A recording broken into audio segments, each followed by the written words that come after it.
민수기서 1장 47절부터 54절. 그러나 내인은 그들의 조상의 지파대로 그 계수에 들지 아니하였으니 이는 여호와께서 모세에게 말씀하여 이르시되 너는 레위 지파만을 계수하지 말며 그들을 이스라엘 자손 계수 중에 넣지 말고 그들에게 증거의 성막과 그 모든 기구와 그 모든 부속품을 관리하게 하라.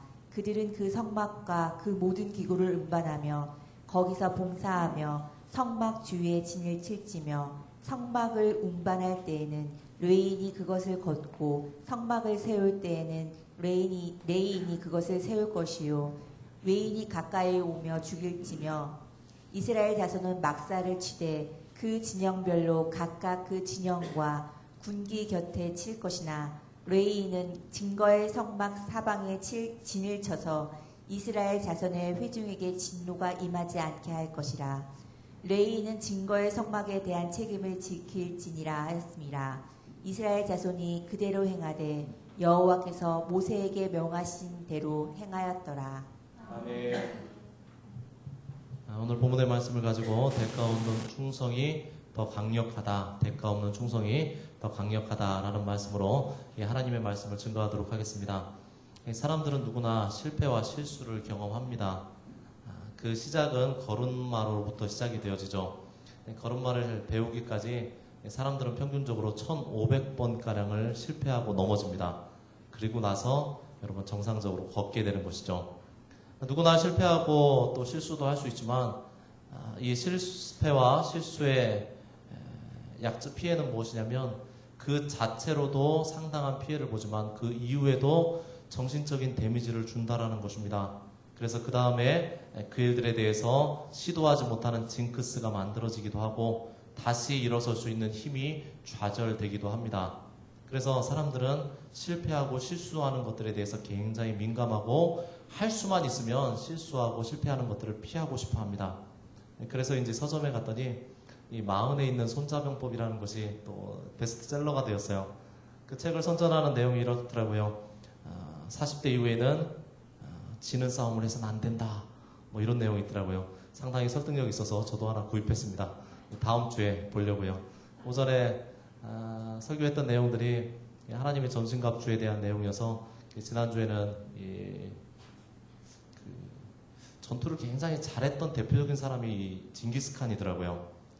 땅을 차지한 내용을 봤더니 알렉산더가 이루었던 페르시아의 2배를 이루었고요. 그 로마 지역의 한 4배 정도를 이룬 것이 이 징기스칸의 지역이었습니다. 리더십이 뭔가 좀 살펴봤었고, 그리고 다음 주에는 저도 마흔에 읽는 그 손자병법 좀 읽어보려고 합니다. 왜 사람들이 이것에 관심을 갖죠? 그 실수와 실패에 대한 것이 얼마나 피해가 큰지, 때로는 거기에 대한 예민한 상처가 아직도 치유되지 않은 것들에 대한 한 증거이기도 합니다. 일상생활뿐만 아니라 사실은 또 신앙생활에도 그러합니다. 내가 주님을 위해서 힘써 충성했는데 또 할 수 있는 최선을 다했는데 그 목적이 이루어지지 않고 내가 원하는 바가 이루어지지 않았을 때 사람들은 큰 좌절감을 경험합니다. 그래서 다시 그 일들을 시도하기를 사실 원하지 않아요. 소위 그런 거죠. 내가 할 거 다 해봤는데 안 되더라는 겁니다. 영적으로도 실패하고 실수하는 것들은 상당한 데미지를 주고 그 자체뿐만 아니라 그 뒤에도 후속적인 피해를 입히기 때문에 이것에 대한 조심성이 요구되어지고 또 그 이후에 실패와 실수에 대한 후속 조치가 반드시 필요하다는 것을 우리가 신앙생활하면서 아마 경험하셨을 거예요. 또 많은 부분들 그렇죠. 문화예술인들은 워낙 이러한 감성들에 예민하기 때문에 이 실패와 실수에 대해서 매우 예민한 모습들을 자주 보게 됩니다. 저희 집에도 사람마가 있는데 저만 빼고 피아노를 연주를 꽤 해요. 그래서 교회에서 반주 봉사를 하는데 그 피아노 치는 사람들한테는 뭐 그런 게 있나 봐요. 교회에서 반주 얼마나 해봤어? 라고 하면 할렐루야를 연주해봤냐 안 했냐 뭐 이런 걸 물어봐요. 맞나요? 저희 집 세 식구는 다 할렐루야 반주를 해봤던 사람들이에요. 그러니까 나름대로 피아노에 좀 조예가 있는 사람들이죠.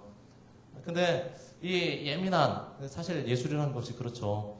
자기 세계가 있어야 되기 때문에 또 예민한 감성이 필요합니다. 이때 실수와 실패에 대한 것은 훨씬 더 크게 다가올 수 있는 거라는 거죠. 그럼 이러한 것들을 어떻게 대처할 수 있느냐? 과연 성경은 이러한 실수와 실패에 대해서 정말 인생을 좌지우지하고 또 세상 사람들처럼 한번 돌이킬 수 없는 실수를 하면 인생을 포기할 만큼 그렇게 강력한 것이 실수와 실패이냐? 성경의 말씀을 통해서 다시 한번 이 시간 재조명하는 시간을 갖고자 합니다. 이 시간 말씀을 들을 때 여러분 마음을 억누르고 있는 마음의 짐들이 좀 벗어나고 때로는 실수하고 실패했을지라도 다시 일어설 수 있는 예수 그리스도로 말미암아 다시 일어설 수 있는 믿음의 용기가 일어나는 복된 시간이 되시길 간절히 축원드립니다. 오늘 본문의 말씀을 통해서 하나님께서는 두 가지를 말씀하십니다. 첫째로는 민수기 1장 47절에서 50절에 말씀합니다. 우리 47절부터 50절까지 다 같이 읽어보겠습니다. 그러나 레위인은 그들의 조상의 지파대로 그 계수에 들지 아니하였으니 이는 여호와께서 모세에게 말씀하여 이르시되 너는 레위 지파만은 계수하지 말며 그들을 이스라엘 자손 계수 중에 넣지 말고 그들에게 증거의 성막과 그 모든 기구와 그 모든 부속품을 관리하게 하라. 그들은 그 성막과 그 모든 기구를 운반하며 거기서 봉사하며 성막 주위에 진을 칠지며 성막을 운반할 때에는 레위인이 그것을 걷고 성막을 세울 때에는 레위인이 그것을 세울 것이요 외인이 가까이 오면 죽일지며. 네, 51절까지만 읽겠습니다.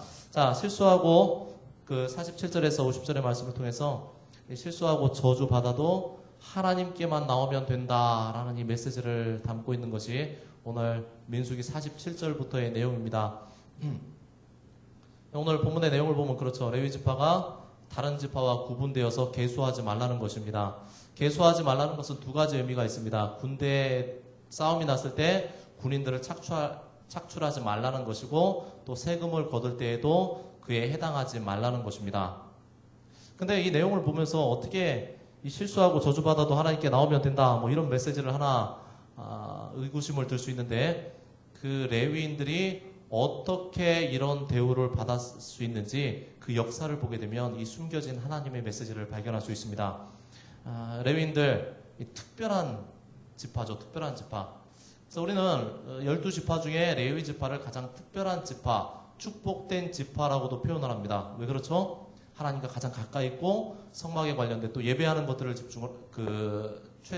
예배하는 것에 서포트하는 역할을 하고 뿐만 아니라 이스라엘 백성들에게 저주가 임하지 않고 하나님의 축복을 전하는 자이기 때문에 가장 축복된 지파다라고 표현하는 것입니다.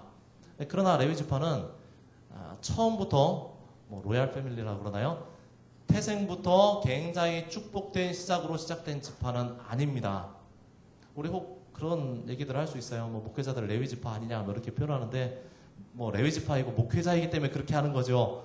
그런 얘기도 할 수 있습니다. 그러나 레위 지파 자세히 살펴보면 처음부터 그렇게 축복된 지파는 아니었던 것을 여러분 알 수 있을 겁니다. 자, 이를 위해서 창세기 두 군데를 좀 살펴볼 텐데 성경을 좀 찾아주십시오. 자, 레위 지파가 어떤 지파였냐면 결론적으로 얘기하면 레위 지파의 시작은 혈기로 인해서 큰 실수를 범하기도 했고요. 자기뿐만 아니라 자기가 함께 있는 가족들을 위기에 빠집니다. 뿐만 아니라 이 레위 지파는 그 아버지 야곱에게 축복의 유언을 받아야 될 그 상황에서도 저주를 받는 그런 지파입니다. 자, 이 부분을 좀 살펴보기 위해서 성경을 찾겠습니다. 창세기 34장입니다. 여러분 구약성경 51페이지를 펴주십시오. 창세기 34장 1절에서 4절을 보게 되면 이 내용들이 나옵니다. 레위 지파가 어떠한 내용들을 담고 있는지. 창세기 34장 1절입니다. 페이지는 51페이지입니다. 우리 1절부터 4절까지 함께 읽겠습니다. 레아가 야곱에게 낳은 딸 디나가 그 땅의 딸들을 보러 나갔더니 히위 족속 중 하모르의 아들 그 땅의 추장 세겜이 그를 보고 끌어들여 강간하여 욕되게 하고 그 마음에 깊이 야곱의 딸 디나에게 연연하며 그 소녀를 사랑하여 그의 마음으로 말로 위로하고 그의 아버지 하몰에게 청하여 이르되 이 소녀를 내 아내로 얻게 하여 주소서 하였더라.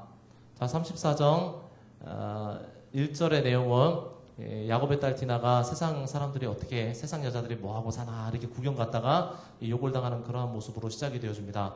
그리고 오늘 우리가 초점을 맞추고자 하는 그 레위가 어떤 반응을 보이느냐에 대해서 창세기 34장 34장 25절부터 27절을 같이 읽겠습니다. 25절부터 27절입니다. 함께 읽습니다. 제3일에 아직 그들이 아파할 때 야곱의 두 아들 디나의 오라버니 시몬과 레위가 각기 칼을 가지고 가서 몰래 그 성읍을 기습하여 그 모든 남자를 죽이고 칼로 하몰과 그의 아들 세겜을 죽이고 디나를 세겜의 집에서 데려오고 야곱의 여러 아들이 그 시체에 있는 성읍으로 가서 노력하였으니 이는 그들이 그들의 누이를 더럽힌 까닭이라. 자, 어떤 내용이 나옵니까? 창세기 34장 25절은 물론 이 세겜 족속 이 추장의 아들이 그 디나에게 큰 실수를 범합니다. 하지 않아야 될 행동을 한 거죠.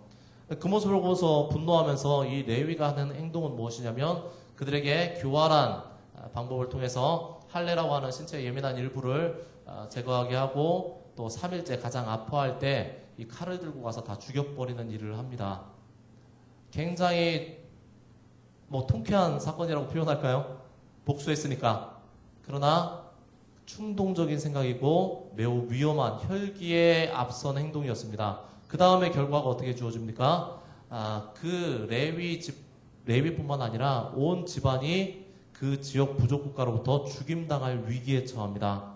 34장 35절에 나오는 것처럼 야곱의 말은 틀린 말이 아니에요. 주변 국가로부터 우리에게 미움거리가 됐다라는 거예요. 당시 부족국가에서는 한 부락을 점령했다고 해서 끝이 아닙니다. 한 부족을 공격하게 되면 다른 연합체가 반드시 복수하게 돼 있어요. 연맹체제로 되어 있다라는 거죠. 이 레위는 순간적으로 여동생의 복수를 하기 위해서 자신뿐만 아니라 온 가족을 위협에 빠집니다. 실수하는 혈기를 다스리지 못하는 실수와 실패를 경험하는 것이 바로 레위의 모습이었습니다. 이때 하나님이 개입하지 않았다면 진짜 야곱 지파는 야곱 일가는 죽임을 당했을 겁니다.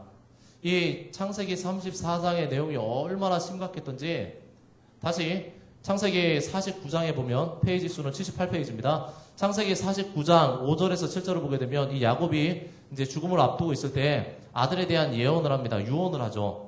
대부분 아버지들이 유언을 할 때 어떻게 얘기합니까? 가장 소중한 것 그리고 축복을 하는 게 정석입니다. 그러나 창세기 39장 5절에서 7절을 보게 되면 야곱에 대한 이 레위에 대한 이 내용이 결코 축복이 아니에요. 자, 창세기 49장 5절에서 7절을 같이 읽어보겠습니다. 시몬과 레위는 형제요 그들의 칼은 폭력의 도구로다. 네오나 그들의 모의에 상관하지 말지어다. 내 영광아 그들의 집회에 참여하지 말지어다. 그들의 분노대로 사람을 죽이고 그들의 혈기대로 소의 발목 힘줄을 끊었음이로다. 그 노여움이 혹독하니 저주를 받을 것이요 분기가 맹렬하니 저주를 받을 것이라. 내가 그들의 야곱 중에서 나누며 이스라엘 중에서 흩으리로다. 이거는 어떻게 해석해도 이 축복의 메시지가 나올 수 없는 내용입니다. 저주입니다. 저주. 자, 레위의 상황을 보십시오. 그의 상황이 어떠했습니까? 순간적인 혈기를 다스리지 못해서 위기를 당하고 본인뿐만 아니라 사람이 그렇죠. 내 실수 때문에 내 옆 사람까지 피해를 볼 때 너무 죄책감에 시달리게 됩니다. 이 레위의 상황이 그러했습니다. 이것으로 끝나지 않고 창세기 49장 5절에서 7절의 내용도 아버지로부터도 이 야곱이 얼마나 그때 이 속이 상했는지 마지막까지도 그 일들을 기억하고 있는 거예요.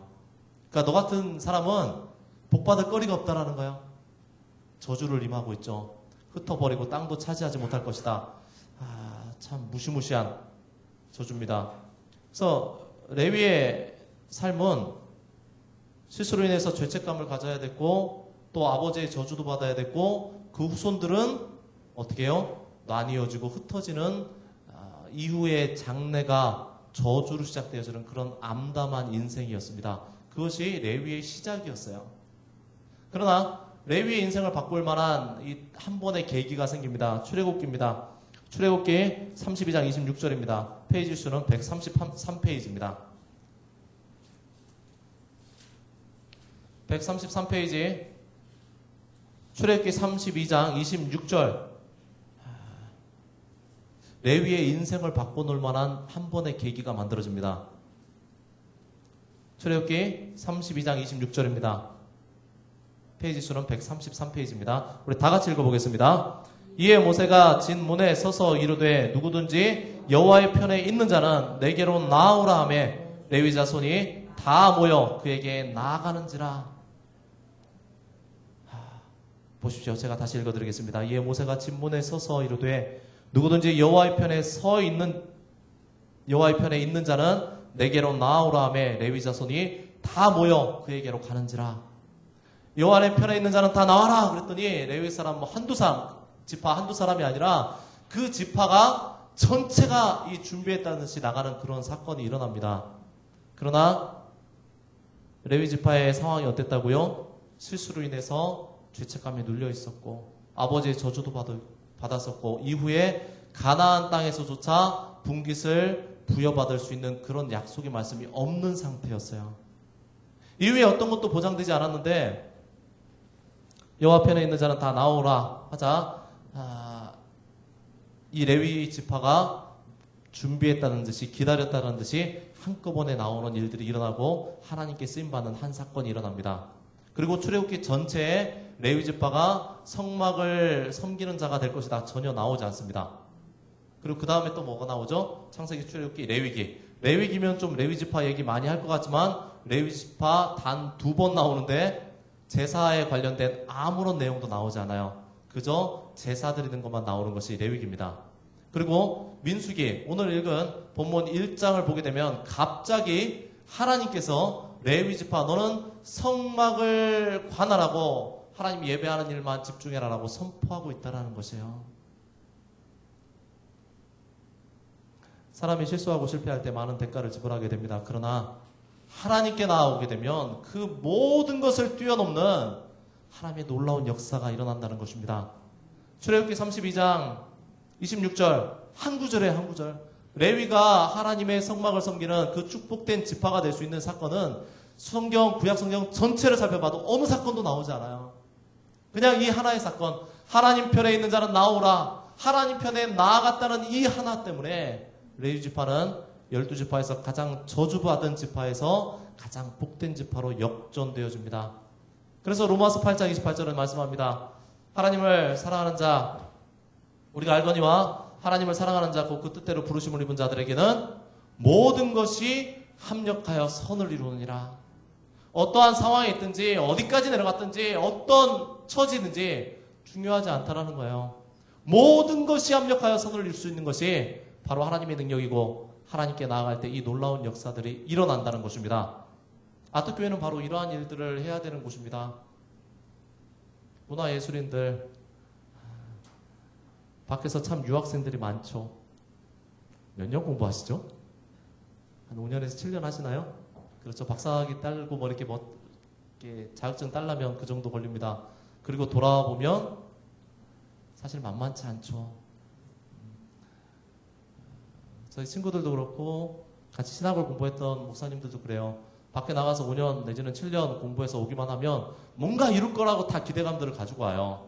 그러나 생각보다 한국에 돌아왔을 때의 상황은 만만치 않습니다. 많은 실패와 좌절을 경험하는 것이 바로 예술인들이고 신앙인들 또 모든 사람들의 처지입니다. 그러나 오늘 민수기 1장의 말씀을 통해서 하나님께서 여러분에게 말씀하십니다. 하나님께만 돌아오면 실수하고 실패해도 다시 한번 회복의 기회가 주어진다는 것입니다. 이 말씀 부여잡고 다시 한번 여러분 상황이 어떠하든지 다시 한번 믿음의 용기를 가지고 다시 일어설 수 있는 그 하나님의 은혜가 임하시길 간절히 축원드립니다. 두 번째로 우리에게 주시는 말씀은 민수기 1장 51절에서 말씀합니다. 다시 195페이지 민수기 1장으로 돌아와 주십시오. 195페이지입니다. 민수기 1장 51절에서 54절입니다. 우리 다 같이 읽어보겠습니다. 성막을 운반할 때에는 레위인들이 그것을 걷고 성막을 세울 때에는 레위인이 그것을 세울 것이요 외인이 가까이 오면 죽일지며 이스라엘 자손은 막사를 치되 그 진영별로 각각 그 진영과 공기 곁에 칠 것이나 레위인은 증거의 성막 사방에 진을 치며 이스라엘 자손의 회중에게 진노가 임하지 않게 할 것이라. 레위인은 증거의 성막에 대한 책임을 지킬지니라 하셨음이라. 이스라엘 자손이 그대로 행하되 여호와께서 모세에게 명령하신 대로 행하였더라. 아멘. 오늘의 말씀을 통해서 대가 없는 충성이 더 강력하다라고 말씀합니다. 대가 없는 충성이 더 강력하죠. 레위인들은 성막에 대한 제반 사항들을 책임지는 자였습니다. 그리고 그들의 임무는 53절에 나오는 것처럼 이스라엘 회중의 진노가 임하지 않게 하는 사명을 가지고 있었습니다. 그들의 모습을 보게 되면 참 충속스럽게 일해요. 사람들이 충성하는 모습은 상당 부분 이러한 이 계약 조건이 이루어집니다. 이거 하면 이거 해줄게. 네가 이거 하면 저거 해줄게. 이게 사람들이 이루어지는 계약 조건입니다. 대가성이 있는 충성이죠. 그리고 그 제시했던 대가가 이루어지지 않을 때 사람들은 상당 부분 불만을 토로하고 그 다음에 이루어지는 것은 이 충성의 모습이 거두어지는 것입니다. 그러나 레위인들은 그렇지 않았어요. 레위인들은 지금도 그렇고 어떠한 약속도 사실 보장받지 못한 것이 레위인들의 모습입니다. 창세기 34장에서도 그랬고 창세기 49장의 모습에서도 그랬고 출애굽기 32장의 내용에서도 레위에 대한 어떠한 약속도 나타나지 않습니다. 그러나 그들은 충성하는 사람들이었어요. 그들이 어떻게 그렇게 충성할 수 있었을까? 가만 성경을 묵상하다 보니까 조금만 더 출애굽기 앞장을 보니까 이들이 충성했던 내용이 사실은 당연한 거더라고요. 그들은 430년 동안 애굽의 종살이를 하는 사람들이었습니다. 그리고 하나님의 강권적인 역사로 말미암아 애굽에서 탈출하게 되는 일들이 일어났어요. 종살이에서 해방되었고 하나님의 기적을 보는 그 자체가 이스라엘 백성들로 하여금 충분히 충성할 수 있는 이유였습니다. 그렇죠. 이미 받았죠. 그러나 레위 지파를 제외한 11지파는 이미 출애굽 가운데 역사하신 하나님의 은혜를 받았음에도 불구하고 이후에도 안락하고 축복된 삶을 요구하는 삶이었습니다. 그래서 만약 축복되고 안락한 삶이 요구되는데 그것이 충족되지 않을 때는 얼마든지 우상 숭배도 가능한 것이 그들의 모습이었습니다. 그래서 모세가 시내산에 올라갔을 때 반응이 나타나지 않자 그들은 기꺼이 우상을 숭배합니다. 반면에 레위 사람들은 달랐어요. 레위 사람들은 내가 받은 은혜가 감사해서 이미 굳이 대가를 바란다면 이미 선불로 받은 거예요. 선불로. 그래서 다른 지파 사람들이 우상 숭배를 하건 말건 그들은 여호와 편에 서 있는 그러한 사람들이었습니다. 그래서 여호와 편에 서 있는 자는 나오라 라는 명령이 떨어졌을 때 한꺼번에 나올 수 있었던 것입니다. 여러분의 모습은 어떠합니까? 어떠한 마음으로 예배자의 자리에 나왔습니까? 이미 하나님이 주신 은혜, 구원의 은혜, 예수 십자가 보혈의 은혜 때문에 사실 예배자가 될 수 있었고 봉사로 나오셨을 겁니다. 그리고 아트교회 창설 멤버 역시 그 마음 때문에 이것을 시작했을 겁니다. 그러나 많은 부분 시간이 지남에 따라서 예배자도 봉사자도 이 대가를 요구하는 모습들이 자꾸만 나타나요. 하나님이 주신 그 은혜에 감사해서 자연스럽게 예배드리는 거지만 우리는 예배드리면서 하나씩을 요구해요. 내가 그래도 예배 나왔는데 이 감동은 좀 있어야 되지 않겠는가? 예배 나와서 뭔가 좀 새로운 거 건져가야 되지 않겠는가? 내가 예배 드렸으니까 하나님께서 내 기도 들어주셔야 되지 않겠는가? 내가 예배 드렸으니까 내가 소원하고 이제까지 수고하는 그 사역의 열매들이 맺어야 될 것이라는 그 대가가 자꾸만 올라오는 거죠.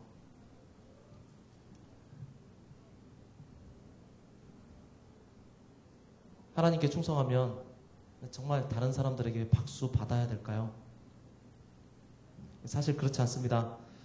하나님께 충성한다고 해서 당장 사역에 열매가 맺어질 것이라는 것은 성경 어디에도 보장되어 있지 않아요. 그건 단순히 우리의 욕심일 뿐이죠. 대가를 요구하면서 이 크리스찬의 사역들은 존귀함도 잃어버리고 그 강력한 영향력도 잃어버리는 모습을 우리는 한국교회의 모습을 통해서 보게 됩니다. 예수님을 따르는 제자들과 무리의 차이가 뭐였습니까? 예수님을 따르는 수많은 사람들이 있었는데 제자도 있었고 무리도 있었어요. 무리들은 자기의 유익이 되는 곳까지만 따라갔어요. 오병이어 사건 먹을 것이 있을 때 사람들 많이 모였습니다. 그러나 희생의 대가가 요구되어질 때 무리들은 다 떠났어요. 그 자리에는 희생의 자리가 요구되어지는 그 자리에는 제자들만 따랐습니다. 그래서 제자들인 거죠. 단기간 대가를 요구하게 되면 결국 합력하여 선을 이루시는 하나님에 대한 신뢰가 깨어집니다. 이미 저와 여러분은 충성할 만한 충분한 예수 보혈의 은혜를 받은 사람들입니다. 다시 복음 앞에 서십시오. 그 자리에 설 때 대가 없는 충성이 회복되어지고 대가 없는 충성은 하나님뿐만 아니라 사람에게도 강력한 영향력을 발휘합니다. 그리고 신실하신 하나님은 여러분이 대가 없이 충성한 모습들을 결코 묵살하는 분이 아니세요.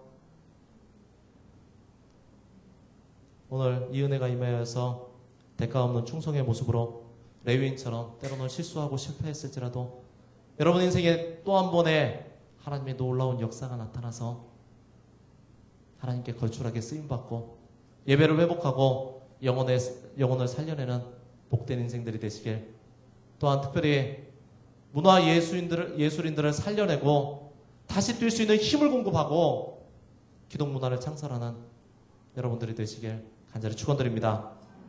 말씀을 정리합니다. 레위 지파는 결코 로얄 패밀리가 아니었습니다. 혈기로 실수하고 비참한 저주로 인해서 미래도 밝지 않은 인생이었습니다. 그러나 하나님께 나왔다는 그 하나의 이유 때문에 그들은 그들의 저주에서 축복의 통로로 역전되어집니다. 실수하고 저주받아도, 실수했어도, 실패했어도, 다시 일으킬 수 없는 상황 같은 상황이 될지라도 그래도 하나님께 나아가면 또 한 번의 기회가 주어집니다. 대가 없는 충성으로 다시 한번 하나님의 마음을 감동하고 사람들 앞에 쓰임받는 복된 모습이 되시길 다시 한번 예수 그리스도의 이름으로 간절히 소망합니다.